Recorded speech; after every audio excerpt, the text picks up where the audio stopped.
যদি জীবনে সুখী হতে চান, যদি জীবনে একটা শান্তিপূর্ণ জীবন কাটাতে চান, এই কপালে যা লেখা আছে তাতে খুশি হয়ে যান।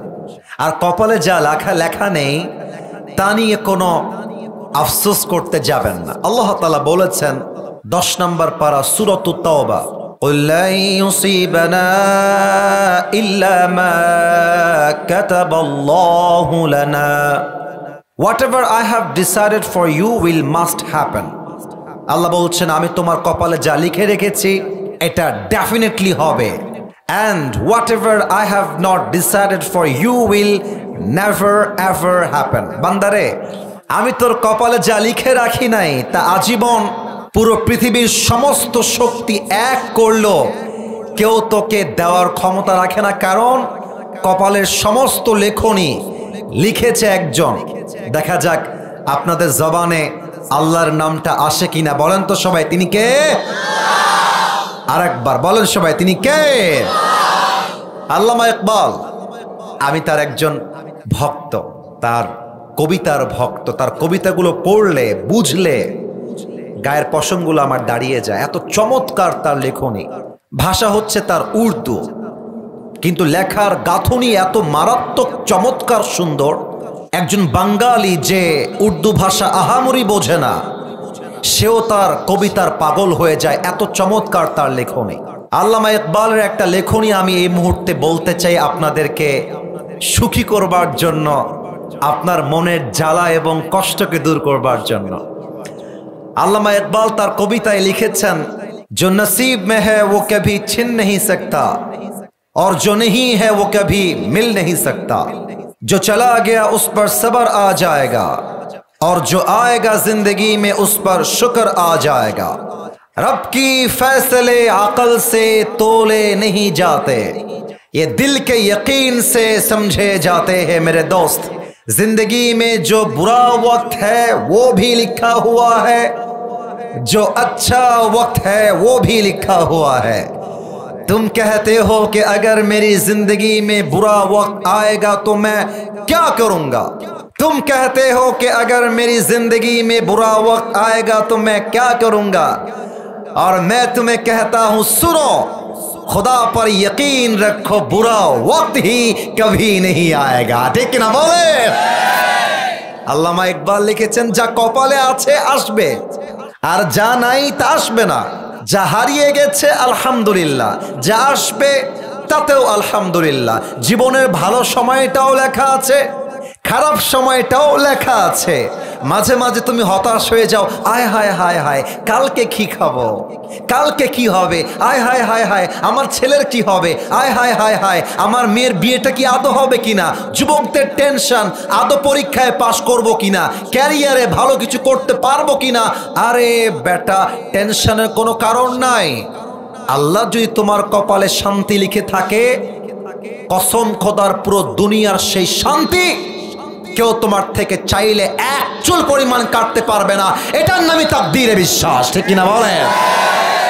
তাহলে 1 নাম্বার কথা, কপালে যা লেখা আছে তাতে খুশি হয়ে যান। আপনার জন্ম জয়পুরহাটে, খুশি হয়ে যান। আপনি একজন রিকশাওয়ালা, খুশি হয়ে যান। আপনি গরিব ঘরের ছেলে, খুশি হয়ে যান। আপনি একজন গরিব ঘরের বউ, খুশি হয়ে যান। আপনার স্বামী আপনাকে টিনের বাসায় রেখেছে, খুশি হয়ে যান। সুখে দুঃখে যেই বান্দা পড়তে পারে আই এম সো হ্যাপি, আলহামদুলিল্লাহ। আল্লাহ বলছে লা ইন শাকারতুম লাযীদান্নাকুম, বান্দা তুই একবার পড়বি আল্লাহ আমি তোমার সিদ্ধান্তে খুশি। তোর নিয়ামত যদি হয় 50 ভাগ, আমি আল্লাহ করে দিব 100 ভাগ। সুবহানাল্লাহর আওয়াজটা আসে না, আরেকবার পড়েন তো। আচ্ছা লাভটা বলে দিই, একবার সুবহানাল্লাহ পড়বেন, জান্নাতে একটা প্রাসাদের মালিক হয়ে যাবেন। পড়েন, এক প্রাসাদের মালিক হয়ে গেছেন। আরেকবার পড়েন। তাহলে কপালে যা লেখা আছে আজ থেকে কোনো অভিযোগ করা যাবে। এদিকে খুব অ্যাক্টিভ, তোমরা অ্যাক্টিভ নও ভাই আমার। আর একবার বলছি, কপালে যা লেখা আছে তা নিয়ে কোনো অভিযোগ করা যাবে। 2 নাম্বার কথা, আমি নিজে একজন গ্রামের ছেলে, আমার বাবা মা সবাই গ্রামের ছেলে। আপনারা গ্রামের মানুষ, খেটে খাওয়া মানুষ। এখানে বেশিরভাগ মানুষ খেটে খাওয়া মানুষ, দিনমজুর মানুষ। আমার যুবক ভাইয়েরাও খেটে খায় জয়পুরহাটে। আপনার জীবনে আপনি যে অবস্থানে আছেন, যেই কষ্টে আছেন, একটা কথা অলওয়েজ মাথায় রাখবেন, আল্লাহ বান্দাকে সেই পরীক্ষা করে বান্দা যেই পরীক্ষা হজম করতে পারে। আপনার বুকের পাটা আছে বিধায় আল্লাহ আপনাকে এই পরীক্ষা দিয়েছেন। তার প্রমাণ কি? আলেম ওলামা বসে আছেন। সূরাতুল বাকারা 286 নম্বর আয়াত, লা ইউকাল্লিফুল্লাহু নাফসান ইল্লা মুসআহা। Allah doesn't test anybody beyond their power, beyond their strength. আল্লাহ বলছে আমি কখনো কাউকে তার সাধ্যের বাহিরে বোঝা চাপিয়ে দেই না। যে যা পারে, যতটুকু পারে তাকে আমি ততটুকুই দেই। অতএব যার জীবনে কষ্ট আসলে বলে দেয়, আয় আল্লাহ তুমি কি আর কাউরে পাইলা না, সব কষ্ট কি আমার উপরে, এটার নাম মুমিন বান্দার পরিচয় নয়। মুমিন বান্দা বলবে, আল্লাহ তুমি যা দিয়েছ আমি সহ্য করতে পারবো বিধায় তুমি আমাকে দিয়েছ। অতএব তুমি যদি আমাকে কষ্ট দিয়ে সুখী হও, আমি বান্দাও কষ্ট হিসেবে কষ্ট পেয়েই খুশি। ঠিক কিনা বলে? অতএব আজ থেকে সুখে দুঃখে মাজার হাড় ভেঙে দেওয়া যাবে না, দেয়ালে পিঠ ঠেকে দেওয়া যাবে না। ভয় পেও না, বুক চিড়ে দাঁড়িয়ে যাও, আল্লাহর ভরসায় সাহসটা বাড়াও, আল্লাহর নামে আগুন জ্বালাও বুকে, সত্যের পথে চলো, সাহস রাখো মুখে। ভয় পেলে চলবে না, রক্তে আগুন ধরাও, আল্লাহর সৈনিক তুমি, সেই পতাকা উড়াও। আরে আল্লাহ যখন পাশে, কিসের এত ভয়? তাওয়াক্কুল করো, কাছে আসবে বিজয়। মিজানুর রহমান আজহারি তার একটা ওয়াজে মারাত্মক চমৎকার একটা কথা বলেছিলেন, আধারে ভয় পেও না, আলো আছে আড়ালে, অন্ধকার পালিয়ে যাবে তুমি উঠে দাঁড়ালে। ঠিক কিনা বলো?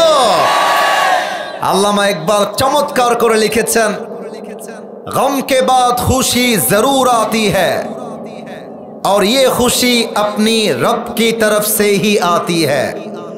हर रात के बाद दिन की रोशनी छा जाती है और सब्र करने वालों को नेमत मिल ही जाती है।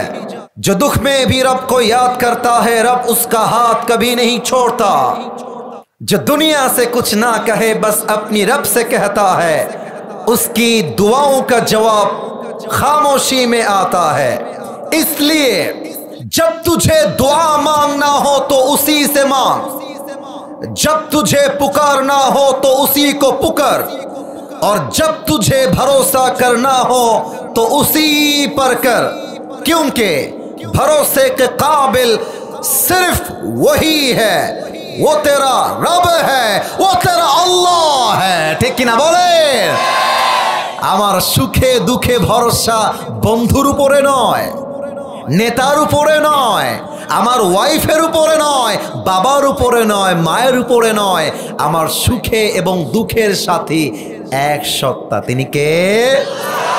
তাহলে আমি একটা বাক্য সবাইকে পড়তে বলবো, আমি যেন আওয়াজটা কম না পাই, তাহলে আমার মনে কষ্ট লাগবে। পড়েন তো একবার, আলহামদুলিল্লাহ। আই এম সরি, বামে আওয়াজটা পারফেক্ট ছিল, ডানে আমি আওয়াজটা পাই নাই। এটা আমার ভুল হতে পারে, maybe I have my year problem, আমার কানের সমস্যা হতে পারে। আমি আর একবার সবাইকে আবদার রাখবো, কেউ যেন বাদ না যায়। জয়পুরহাটবাসী পড়েন সবাই আলহামদুলিল্লাহ, বলেন তো সবাই আল্লাহ। আপনারা একটু বলে দিলে আমি তাফসিরে যাব। একবার বলেন না, আল্লাহ তুমি তোমার বান্দারে যা দিয়েছ, যতটুকু দিয়েছ, ও আল্লাহ আমি মন থেকে খুশি হয়ে পড়ছি আলহামদুলিল্লাহ। মনে থাকবে? মনে থাকবে কথাগুলো? আল্লাহর দেওয়া লেখনী যদি আপনি মেনে নিতে পারেন, আপনার জীবনে কষ্ট দুঃখ বলতে কিছুই থাকবে না। আজ আলোচনার বিষয় হচ্ছে মৃত্যু এবং মৃত্যুর জন্য প্রস্তুতি। দেখা যাক জয়পুরহাটবাসী আমাকে উত্তর করতে পারে কিনা? রেডি হয়ে যান। মৃত্যু এবং মৃত্যুর জন্য প্রস্তুতি। আমি কিন্তু উত্তর পেয়েছি 10 ভাগ, 90 ভাগ বাকি আছে।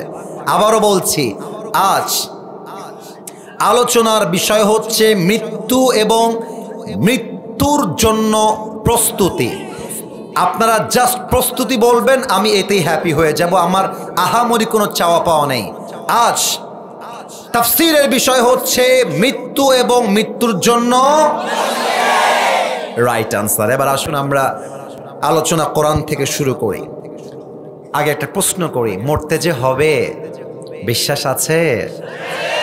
এত আসতে বললে তো ইমানের প্রশ্ন ভাই আমার। মরতে যে হবে ইমান কি আছে?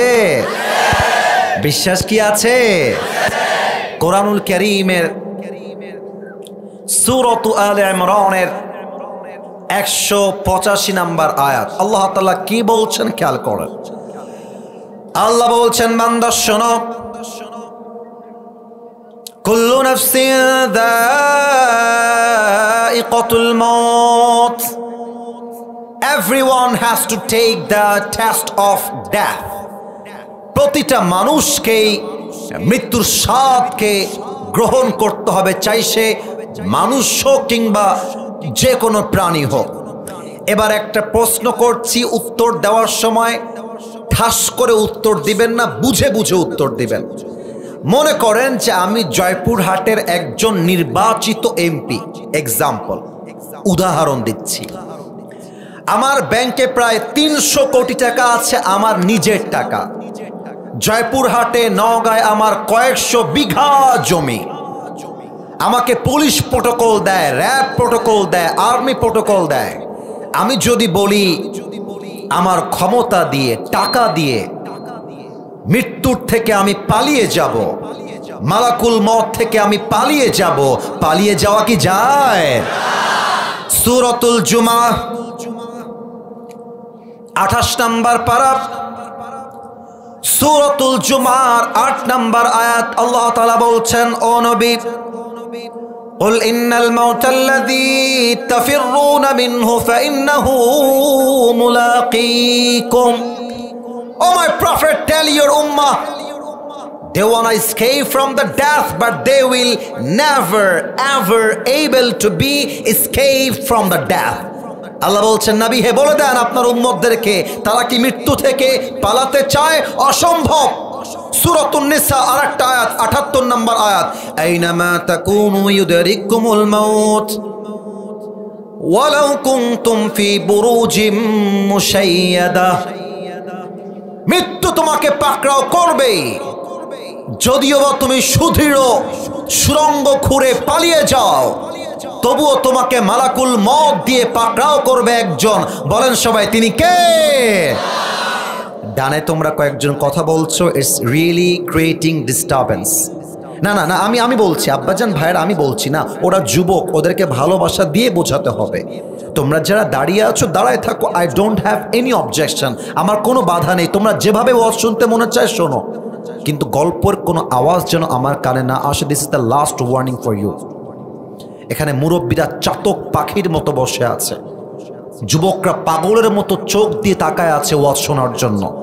কারোর জন্য ডিস্টার্ব তৈরি হবে, এটা আমরা চুল পরিমাণ বরদাস্ত করতে পারবো না, ঠিক কিনা বলেন? আসুন আপনাদেরকে একটা অনুভূতির জগতে নিয়ে যাই মৃত্যুর ওয়াজ করতে গেলে। ভাই আমার, চায়ের দোকানে 1 ঘন্টা সময় নষ্ট হয়ে যায়, আপনি পরোয়া করতে চান না। ফেসবুকে রিলস দেখতে দেখতে ভোর থেকে রাত হয়ে যায়, যুবকের কোনো পরোয়া হয় না। কিন্তু ওয়াজ মাহফিলে 1 ঘন্টা বসে ওয়াজ শুনবে, অনেকের মাজায় ব্যথা শুরু হয়ে যায়, গায়ের মধ্যে জ্বালা পড়া শুরু হয়ে যায়। এটা বুঝতে হবে আপনি দুনিয়াকে বেশি ভালোবেসেছেন, আপনি ইসলামকে বেশি ভালোবাসতে পারেন নাই। যদি কেউ আজকের মাহফিল থেকে উঠে যায়, তার কপালটা সত্যি অনেক পোড়া। আমি আবারও বলছি, যদি আজকের কথাগুলো কেউ শুনে বাসায় যায়, তার কপাল ভালো। আর যদি কেউ অযথা উঠে যায়, তার কপাল সত্যি খারাপ। কারণ আজকের ওয়াজ যে কলিজা দিয়ে শুনবে, আমি আসিফ হুজুর কোরআনকে সামনে রেখে আল্লাহর কসম করে বলছি, তার জীবন পরিবর্তন হবেই। বলেন ইনশাআল্লাহ। না আওয়াজটা আর একটু জোরে চাই ইনশাআল্লাহ। আমি এবার একটা অনুভূতির জগতে নিতে চাই, আপনার ব্রেইনকে জাগ্রত করতে চাই, ইমানটাকে আমি জাগিয়ে তুলতে চাই। সবাই 5টা সেকেন্ডের জন্য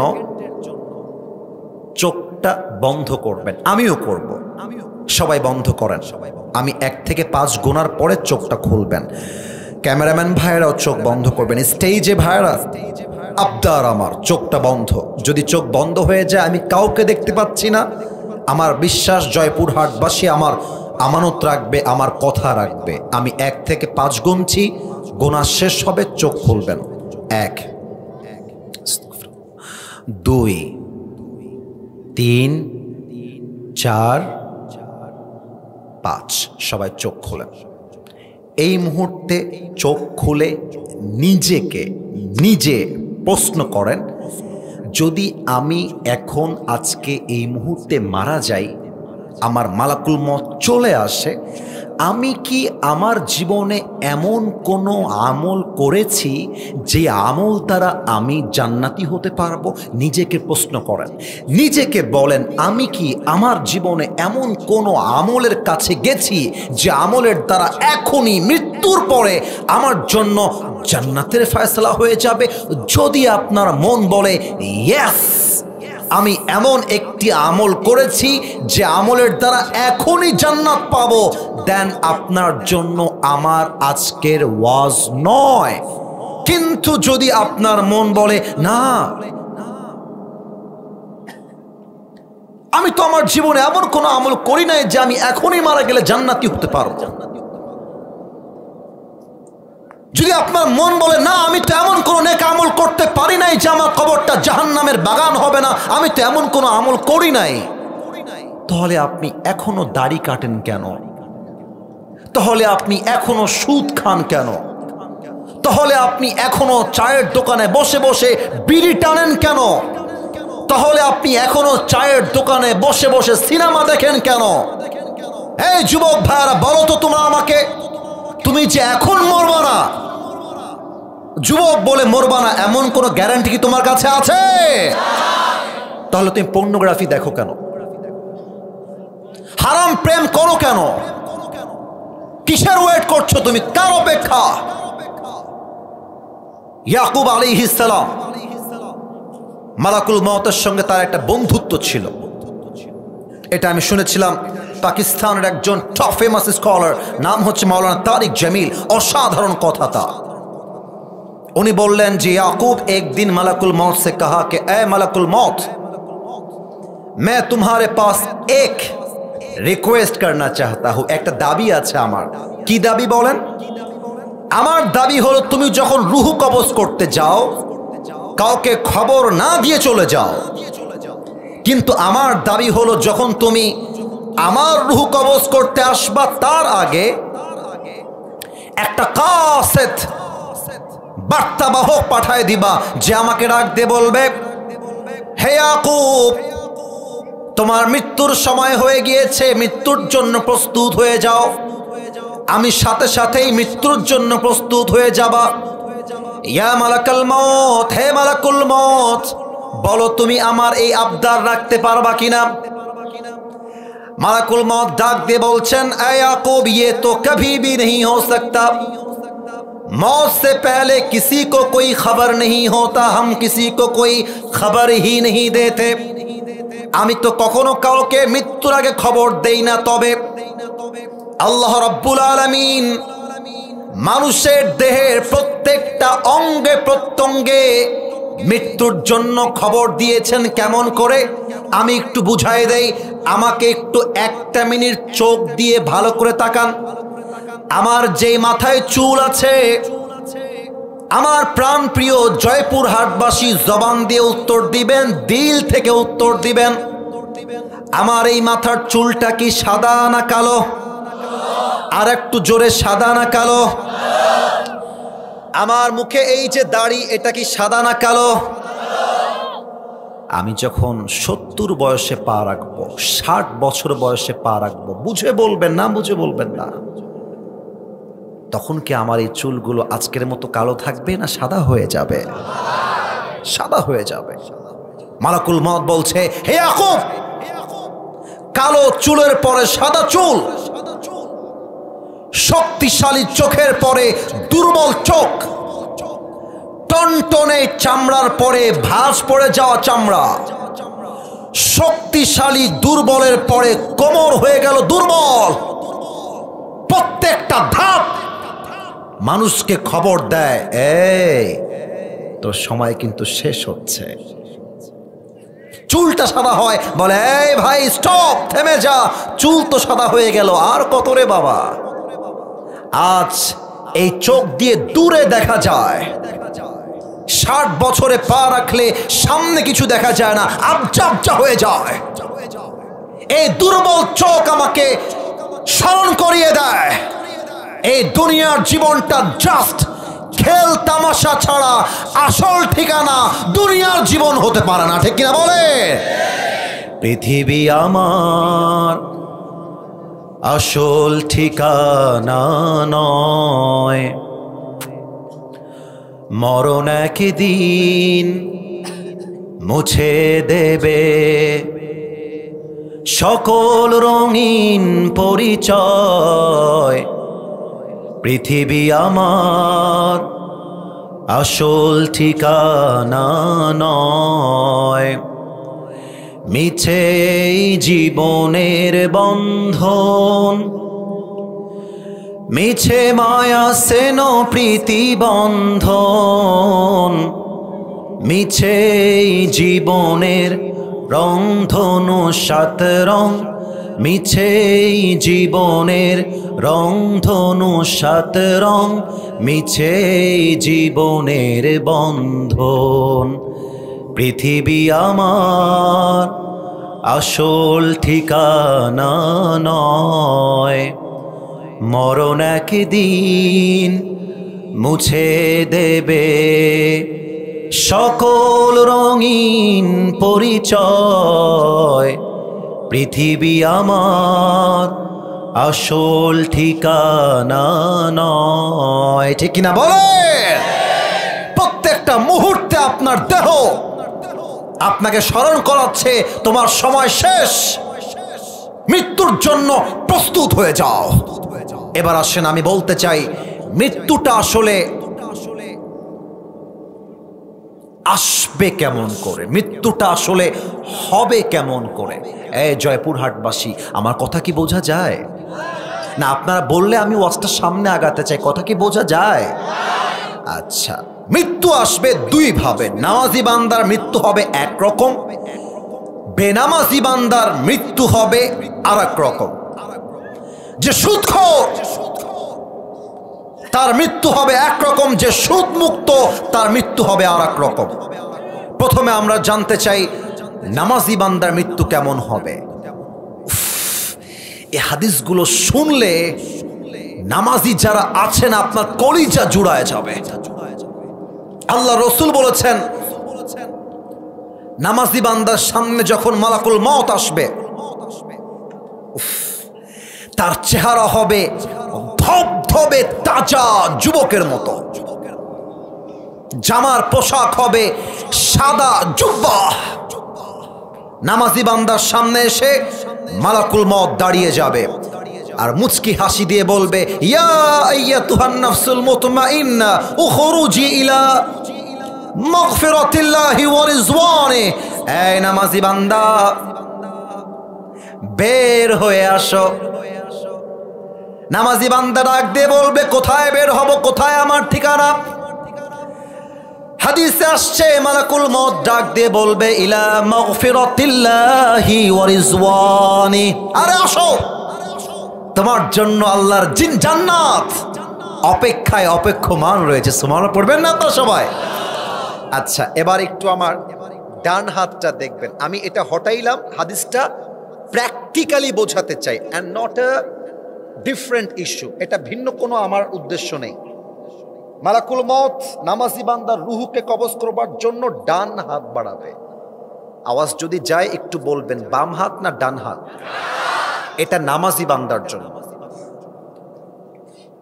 মালাকুল মউত যখন নামাজি বান্দার রুহুটা কবজ করবে, হাদিসে আসছে নামাজি বান্দার কষ্ট কেমন হবে? একটা পিঁপড়া কামড় দিলে যেই পরিমাণ কষ্ট হয়, তার চাইতে আরো শান্তিপূর্ণভাবে মালাকুল মত নামাজি বান্দার রুহুকে কবজ করবে। সুবহানাল্লাহ পড়বেন না আপনারা সবাই?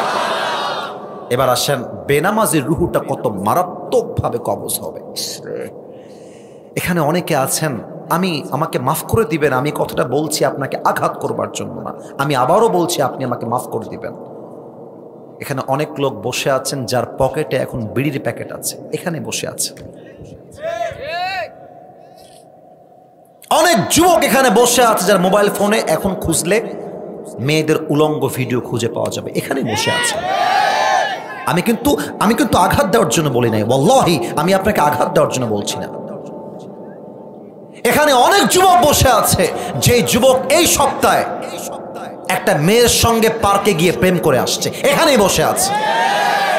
এখানে অনেক যুবক এমনও বসে আছে, যে যুবকটা এই মাহফিলে বসে তার প্রেমিকার সাথে মেসেঞ্জারে চ্যাট করেছে, এখানে বসে আছে।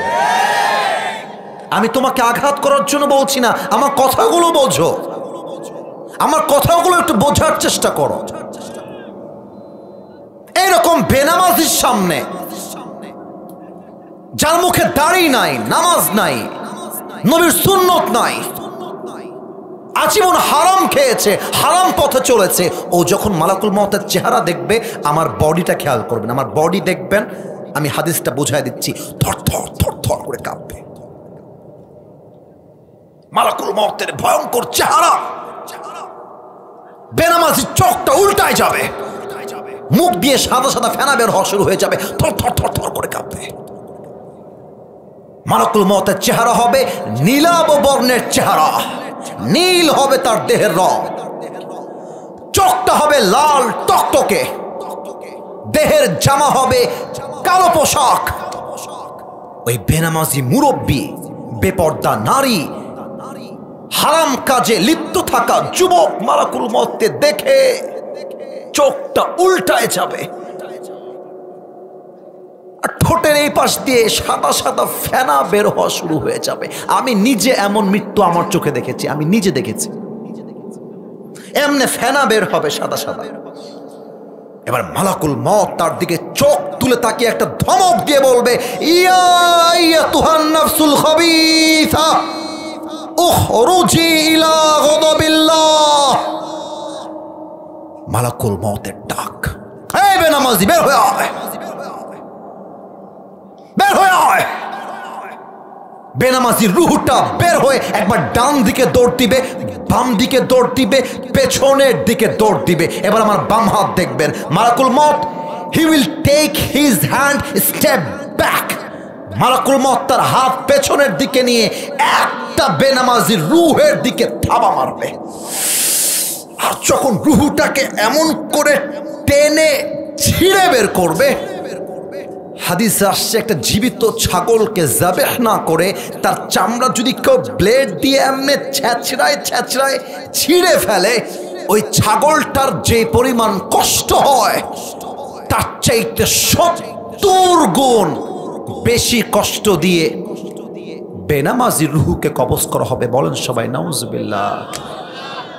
এত আস্তে নাউজুবিল্লাহ বলেন, আর একবার বলেন।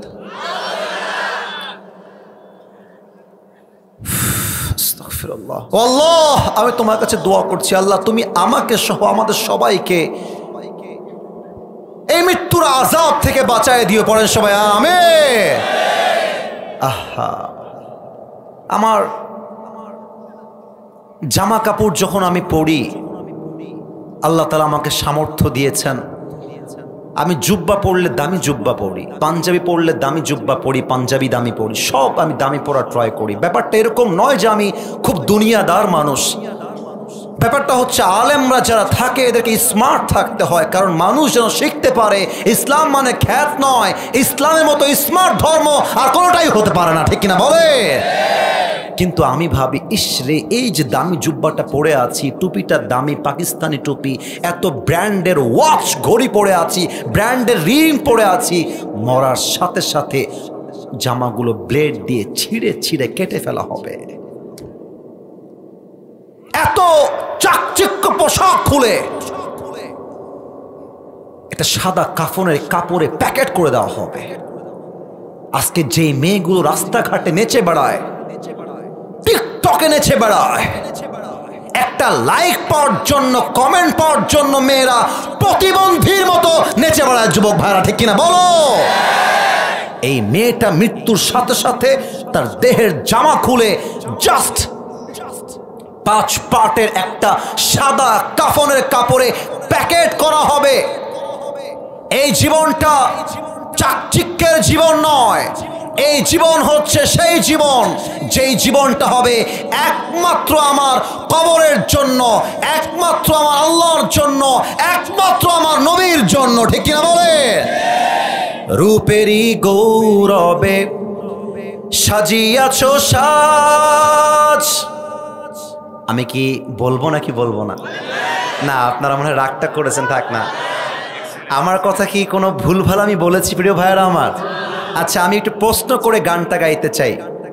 আপনারা যেই মাটিতে বসে আছেন, এই মাটির নিচেই কিন্তু আপনার দাফন হবে। যে মাটির নিচে পা দিয়ে হাঁটেন আর বলেন আমি হলাম এই এলাকার এমপি, আমি হলাম এই এলাকার চেয়ারম্যান, আমার দাপট কে দেখে?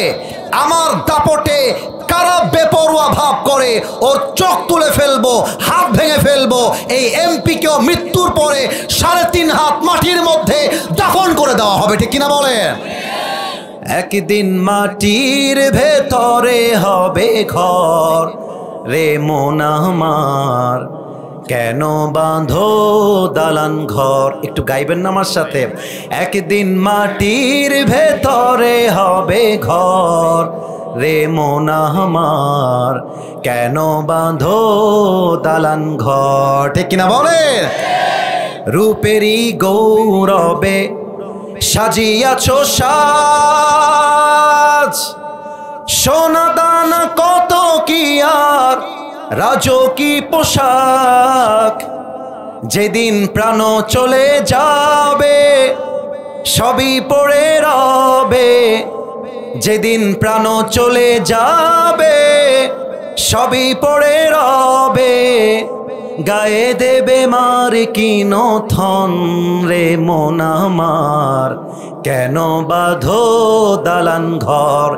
একদিন মাটির ভেতরে হবে ঘর রে মন আমার, কেন বাঁধো দালান ঘর। ঠিক কিনা বলো?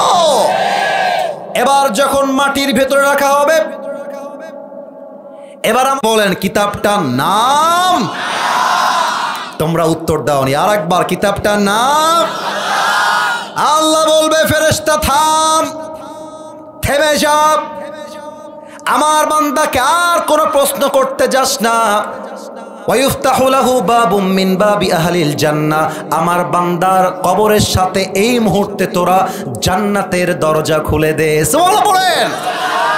আমার বান্দার কবরকে তোরা 1 হাত 3.5 হাত রাখিস না, আমার বান্দার কবরকে তোরা 70 গজ লম্বা করে দে। পড়েন সবাই সুবহানাল্লাহ।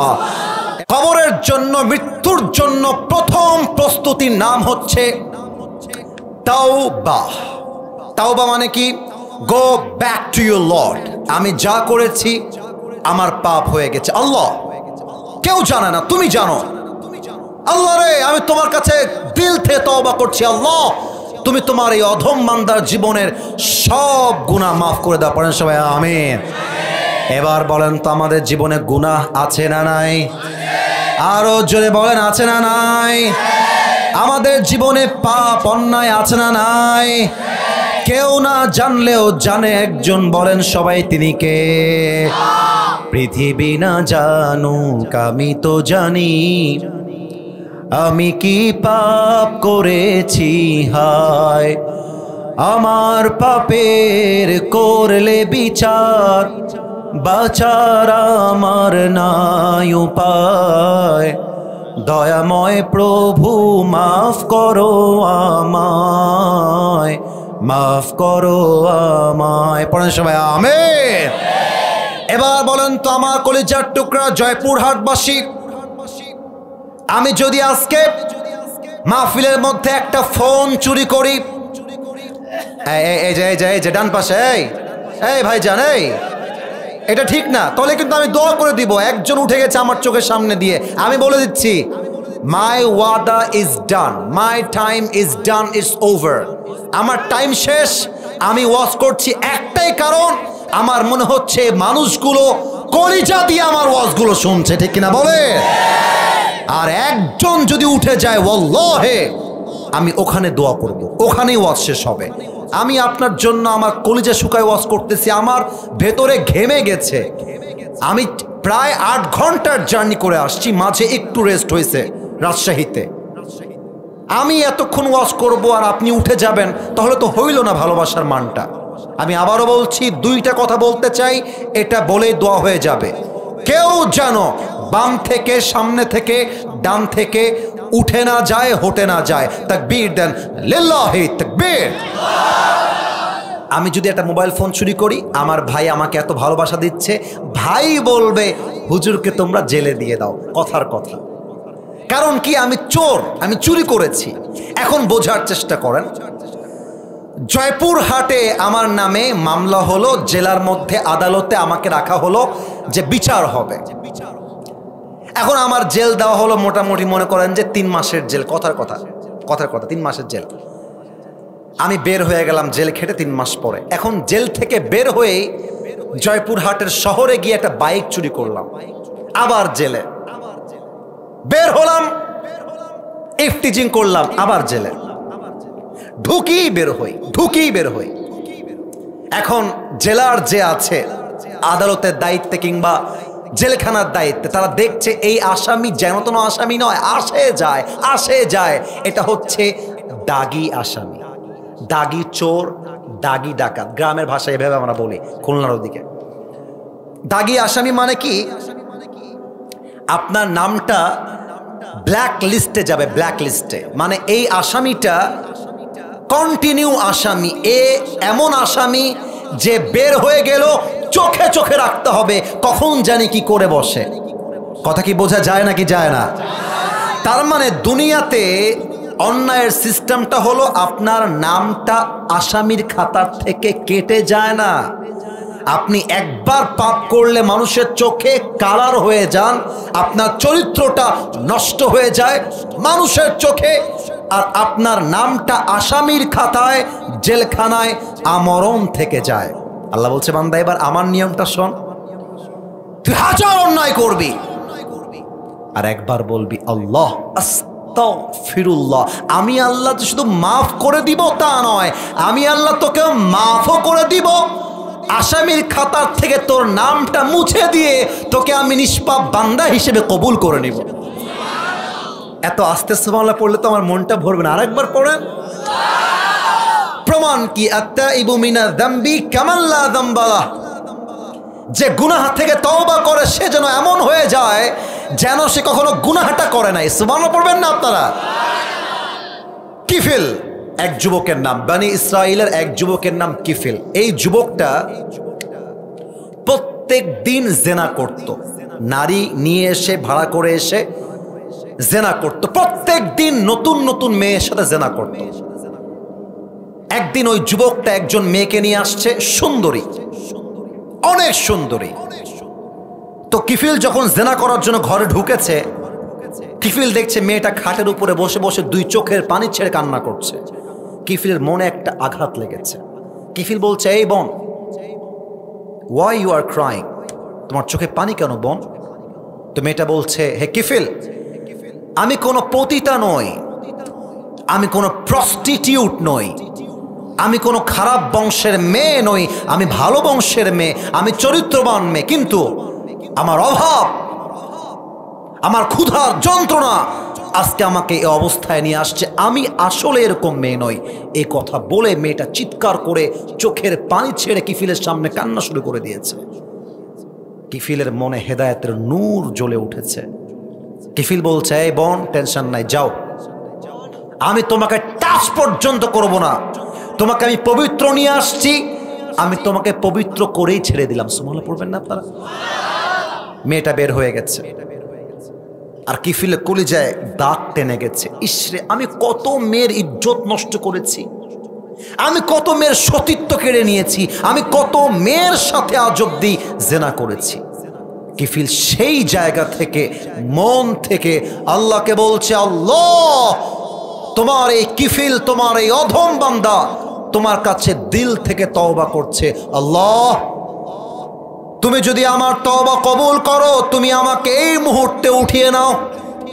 আবার বলছে, আল্লাহ তুমি যদি আমার তওবা কবুল করো, আমি আর থাকতে চাই না, তুমি আমাকে এখনই দুনিয়ার থেকে উঠায় নাও। আবার বলছে, আল্লাহ তুমি যদি কিফিলের তওবা কবুল করো, তুমি এখনই উঠায় নাও। এটা বলতে বলতে একটা চিৎকার দিয়েছে আর কালেমা পড়তে পড়তে জায়গায় মৃত্যুবরণ করেছে। এবার কিফিল যে একজন জেনাকার যুবক, এটা এলাকার সবাই জানতো যে এই যুবকটা এক জেনাকার, এক হারাম পাপে আসক্ত যুবক। এ মুসলমানদের কাতারে পড়ে না, এর জানাজা হবে না। কিন্তু কোন মানুষের গুনাহের ক্ষমা হয়েছে কিনা এটা মৃত্যুর পরে বোঝা যায়, কবরে যাওয়ার পরে বোঝা যায়।